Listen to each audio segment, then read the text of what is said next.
Este es el mensaje con el cual Ramón Guanipa confirmaba hace solo unos minutos la noticia que nosotros te dábamos en anticipo hace un rato de que ya se encuentra en su casa Juan Pablo Guanipa, el dirigente político más importante, de mayor peso que tiene hoy Venezuela, el territorio venezolano. Por supuesto no la contamos aquí a María Corina Machado por estar en este momento en los Estados Unidos. Confirmo que mi papá Juan Pablo Guanipa está en mi casa en Maracaibo. Estamos aliviados de saber que mi familia estará junta pronto. Aprovecho para agradecer en nombre de mi familia al gobierno de los Estados Unidos, al presidente Donald Trump y al secretario de Estado Marco Rubio por su labor a favor de la libertad de Venezuela y de todos los presos políticos. Mi papá sigue injustamente preso porque casa por cárcel sigue siendo prisión y exigimos su libertad plena y la de todos los presos políticos. Ramón Guanipa, que obviamente baja el perfil, decide enviar un mensaje escrito y no emitir un mensaje grabado en video, como muchos de los que había publicado en las horas posteriores al secuestro de su papá. Es evidente que acá ha habido un entendimiento por el cual no les ha quedado más remedio a la familia Guanipa que aceptar que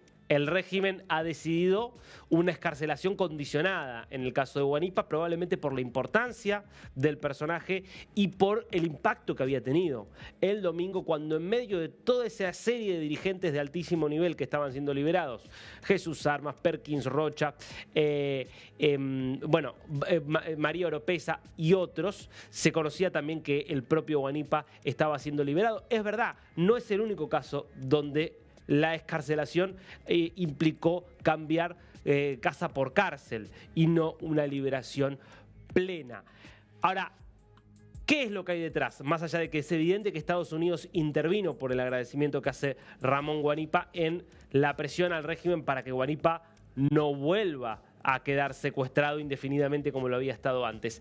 ¿Por qué, si había sido liberado, después es capturado? ¿Por qué tantos mensajes confusos de parte del Ministerio Público? Bueno, me parece que ayer Diosdado Cabello nos dio algunas pautas de qué es lo que está pasando, y es que hay obviamente muchas internas dentro del régimen, y Cabello, como el hombre que maneja el aparato represivo, como el hombre que se dedicó durante 27 años a sojuzgar a los venezolanos a través del terror, se da cuenta de que si cada preso político que sale canta a viva voz todo lo que ha pasado y sigue reclamando de forma enérgica en contra del régimen, el régimen se cae en un minuto.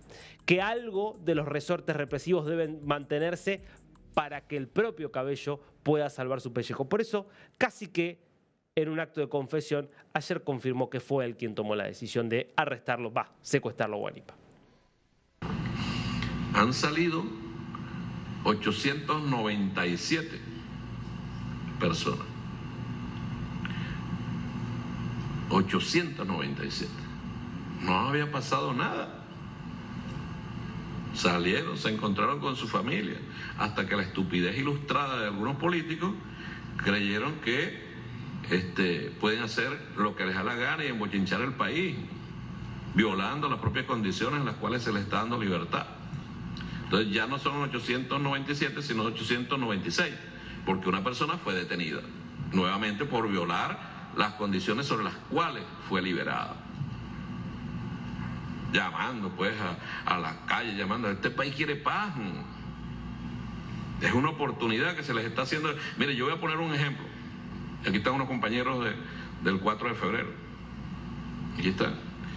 Un 19 de abril del año 97 se reunieron con el comandante Chávez allá en Carabobo, ¿verdad, Iris? Bueno, después, más allá de esta anécdota que empieza a contar aquí Diosdado Cabello, quedó clarísimo, ¿no? Quedó clarísimo. No pueden ir y hacer cualquier cosa. Entonces, por eso se tomó la decisión de que hubiera un liberado menos de esa cuenta que ellos hacen, donde cuentan a muchos de los jovencitos, a muchos de los, vamos a decir, de los que pasaron periodos más cortos secuestrados y que venían siendo liberados desde antes de la captura de Maduro. Obviamente es un número mucho menor el de liberados si consideramos todos aquellos que eran presos secuestrados, rehenes importantes para los ojos del régimen y que empezaron a ser liberados con fuerza desde el 8 de enero, 5 días después del operativo estadounidense contra Nicolás Maduro. Un Diosdado Cabello que está actuando de forma desesperada para retener algo de poder, porque lo que está viendo es que está perdiendo absolutamente todo.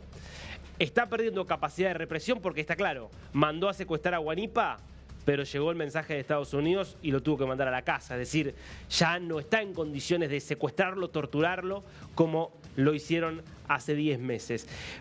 Pero además está también viéndose conmovida una maquinaria clientelar que lo tenía él como un beneficiario. Porque me parece que una de las noticias de estas horas es cómo se está derrumbando el otro gran resorte de poder que tenía el régimen. ¿Cuáles eran los dos grandes resortes? El más importante, el aparato represivo, el terror, la capacidad de eliminar físicamente o de amenazar con eliminar físicamente a la población. Es siempre una capacidad que permite mantenerse en el poder.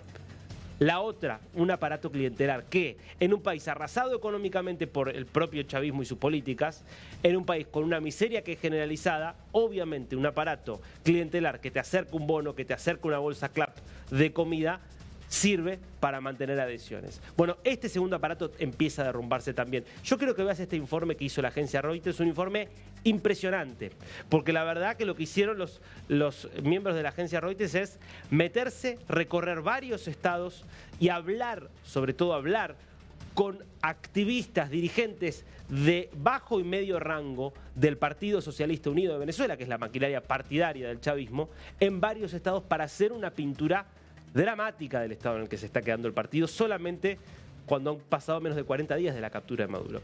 El título lo ponemos de vuelta a pleno: desconfianza, deserciones y disminución de los bonos están afectando la capacidad de mantenerse en el poder del Partido Socialista Unido de Venezuela, la capacidad de control del Partido Socialista Unido sobre Venezuela.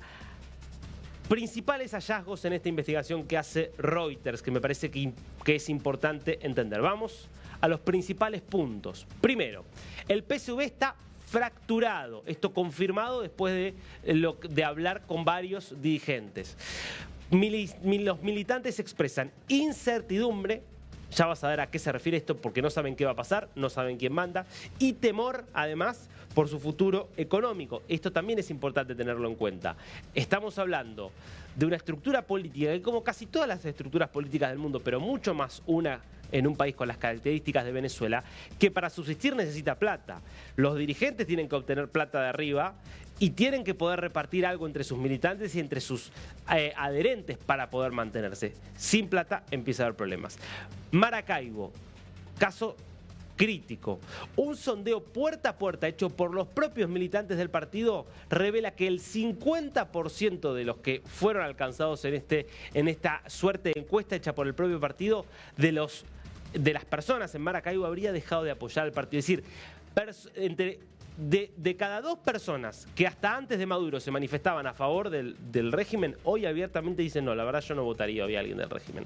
Es decir, empiezan a perder un apoyo que tenían hasta hace 40 días. Y vos me decís, bueno, pero igual las elecciones las perdieron. Sí, las perdieron. Ahora, estaban en condiciones de movilizar, aunque sea por la fuerza, con clientelismo, al 30% del país. Ni siquiera están pudiendo a esto, fíjate, 50%. ¿Qué más están perdiendo? ¿Qué más está pasando? Bueno, se está debilitando la lealtad por falta de reparto de bonos y alimentos. Hay beneficios que podían superar los $100 por mes, además de beneficios que tienen que ver con el reparto de comida, las famosas bolsas CLAP. Todo eso se está cortando. ¿Por qué? Bueno, por lo que fue primero la cuarentena, sobre todo el aparato petrolero y los buques sancionados, pero además porque ahora todo el petróleo es canalizado a través de cuentas especiales que son administradas desde Estados Unidos, y entonces la capacidad que tiene el régimen de utilizar ese dinero, por ejemplo, para sostener esta maquinaria clientelar es muy limitada. Entonces, ¿qué pasó? Bueno, se están reportando deserciones masivas de activistas en estados, por ejemplo, como Zulia, Aragua y Falcón. Y estos son los estados donde Reuters pudo probar que esto está pasando, pero probablemente está pasando en todo el país. Es decir, militantes, dirigentes que antes iban y hacían actividades que permitían que el partido pudiera mantener cierto control, hoy en muchos casos ya no aparecen, no contestan los teléfonos. Fíjate este dato, directamente asociado justamente a la dificultad para repartir beneficios y sobre todo a que ya no pueden ejercer el terror.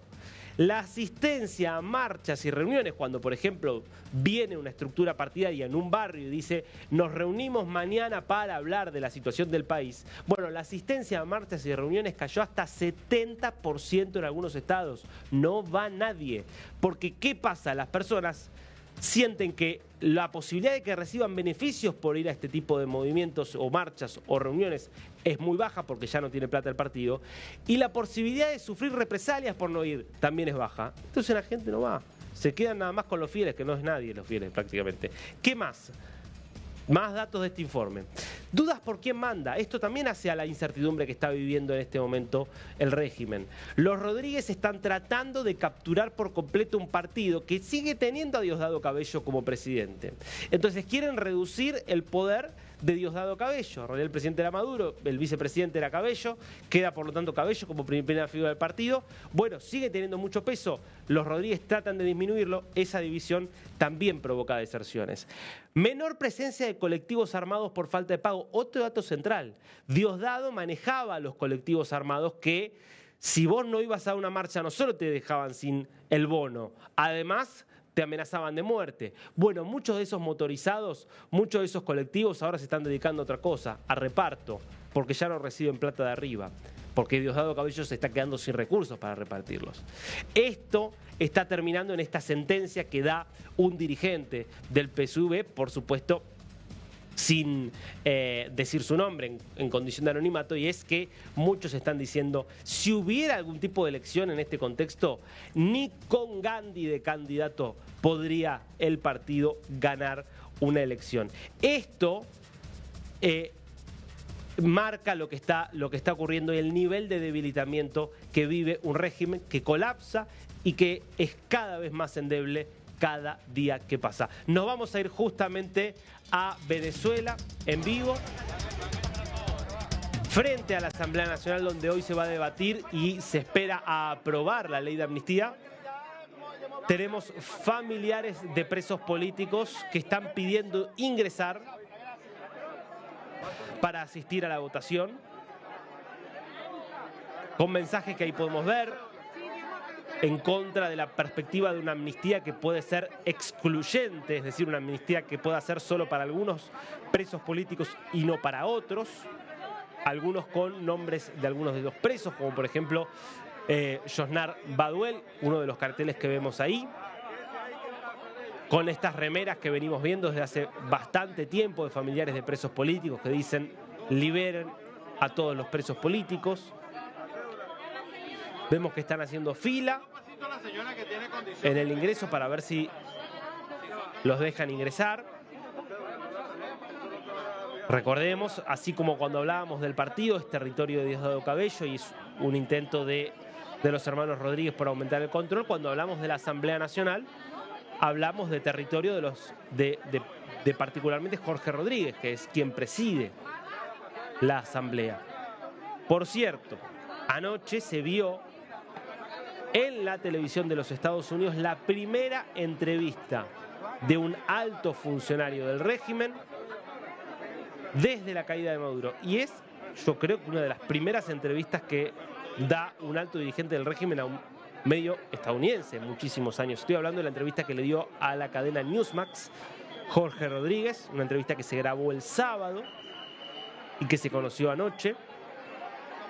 Vamos a estar repasando después algunos extractos muy interesantes que confirman lo que conversábamos ayer, que hay una estrategia de crear un neochavismo, donde los hermanos Rodríguez y muchos otros miembros del régimen se dan cuenta de que, por lo que estamos contando, de la estructura represiva que se resquebraja y del aparato clientelar que también se resquebraja, se dan cuenta que esto tarde o temprano va a terminar yendo a un proceso electoral y que si no limpian su imagen no van a estar en condiciones de competir en ese proceso electoral. Se están preparando, por lo tanto, para una competencia y ahí Jorge Rodríguez es una figura central. Seguimos, obviamente, en vivo. Desde la Asamblea Nacional de Venezuela se comienza el proceso para tratar y terminar de aprobar la ley de amnistía, que ya tiene una primera aprobación y una primera sanción, y acá vemos a familiares de presos políticos que quieren entrar y que quieren dejarle este mensaje claro a el PSV, al régimen y a la oposición cómplice del régimen que está también sentadita ahí en esa asamblea, y es: si aprueban una ley de amnistía, que sea real para todos, sin condiciones. Es parte, obviamente, del mensaje. Nos metemos con lo que decía ayer Jorge Rodríguez. Vamos a ver 4 extractos de esta entrevista muy interesante, porque habla del personaje que quiere construir el hermano de la dictadura encargada, Delcy Rodríguez. Escuchalo hablar, no tiene desperdicio, sobre cómo están las relaciones con Estados Unidos después de que Estados Unidos atacara y secuestrara a el líder Nicolás Maduro. Bueno, mira lo que dice ahora Jorge Rodríguez. In the first place, this government is completely, through the government of interim president Delcy Rodríguez is totally in charge of Venezuela and its sovereignty according to what is established in the Venezuelan constitution. Ahora bien, la relación de... But yeah, indeed, the relationship between Venezuela and the United States is very intense. But what we can say is that in the last 36 days, we have had a very good understanding and relationship working with the government of the United States. Hace 36 días que tenemos una relación maravillosa con Estados Unidos. Y claro, son un gobierno tutelado directamente por los Estados Unidos, ¿no? Qué lejos quedó ese discurso combativo que habían intentado dar Delcy Rodríguez y su hermano en los primeros momentos después de la captura de Maduro. Vamos a recuperarlo a Maduro. En fin, qué lejos, insisto, quedó eso. Qué lejos quedó de lo que durante 27 años dijo el chavismo. Porque le preguntó, el conductor de Newsmax, le pregunta por las decisiones económicas que se están tomando, cómo se reformó la ley de petróleo y de hidrocarburos para que, por ejemplo, pudiera haber nuevamente inversión privada, luego de haber prácticamente limitado casi a cero la inversión privada, sacando algunas excepciones. Bueno, resulta que Jorge Rodríguez ahora se volvió un defensor del libre mercado. Mira. For the past 25 years, we have emphasized ourselves and focused on the most equality distribution of riches in Venezuela. But we have to say that under the blockade, there have been certain difficulties. There have also been a few mistakes that we have made, and for the interest of Venezuela is to move forward and promote health, education, culture throughout a free market economy. So that would be a shift, that's a change. What we are looking and what we are doing is adapting laws so that it can promote investment, especially of those of the United States of America. Claramente Rodríguez es el chavista arrepentido, el que dice sí, hemos cometido errores, sí, menciona el bloqueo porque algo tiene que decir, hemos cometido errores, y es también el chavista que quiere mostrarse como el más fiel amigo de los Estados Unidos. Nada de imperio, todas esas cosas, no, eso para otro. Jorge no, es un aliado fiel de Estados Unidos, por eso nosotros queremos incluso hacer reformas para que sean las empresas estadounidenses las que puedan hacer negocios en Venezuela. ¿Y elecciones? ¿Cuándo va a haber elecciones? Esta fue su respuesta. So what we have agreed on, and this has been mentioned by Marco Rubio privately as well as publicly, is the need of stability for Venezuela, and also, which is very important to us, is the reconciliation of Venezuela. For the last 20 years, there have been issues with big political polarization amongst the population. We have met with every single sector of the opposition. She has brought forward many proposals, one of which, very special, is the amnesty law, which was passed already in the first round and was still going to move it forward. And real quick, so there won't be another presidential election for 5 more years? Lo único que te podría decir, The only thing I could say is that there will not be an election in this immediate period of time where the stabilization has to be achieved. If we reach an agreement with all sectors of the opposition, where a timetable for elections can be reached, where everybody agrees with, then promoting stabilization and promoting coexistence and peace, election. Importante esto. Habrá elecciones. Termina reconociendo que habrá elecciones. Por supuesto, no en el corto plazo, no en este proceso de estabilización. Y acá una nota importante, y vamos después a ir al último extracto de Rodríguez. Lo que están viendo muchos desde Venezuela y desde Estados Unidos es que muy probablemente no pueda completarse la estabilización del país si no hay elecciones. Porque si el régimen que manda tiene fecha de vencimiento, y todos vemos que tiene fecha de vencimiento, todos nos damos cuenta de que las bases sobre las cuales constituyó su poder en 27 años están rotas y que por lo tanto no tiene mucha capacidad de sostenerse en el tiempo. ¿Qué tipo de estabilidad puede haber en esas condiciones? Claramente Venezuela, para completar la estabilización, va a necesitar un nuevo régimen y eso va a tener que surgir de elecciones. Por eso, lo que están intentando Delcy y Jorge Rodríguez es estirar lo más posible ese proceso, ver si logran lavar su imagen lo más posible y llegar a un proceso electoral más o menos amañado para poder ganarlo. Ese va a ser su esfuerzo, pero va a ser inevitable ir a elecciones. Y si hubiera elecciones, ¿qué pasa con la única líder que tiene legitimidad popular real en Venezuela, que es María Corina Machado? Esto es lo que dijo Rodríguez. Maria Machado, welcome to come back to this country and to freely campaign for an election in the future. If she comes back here, will she be arrested or will she be allowed to freely do as she pleases? permíteme no encerrarme en... So allow me not to speak only about one single name, because there are many actors who are abroad that we can have to be included in this discussion. Let me give you my personal opinion. There's an amnesty law that is being done at the moment that contemplates, working with people, but there are sectors of the opposition abroad which have promoted violence. We have called upon invasion. We have, promoted, violent acts against Venezuela. Let me clarify this. We want to make this very clear that through this amnesty law, we are promoting for all the sectors of the opposition who are abroad to comply with the law, that they can come back and, come back to the country.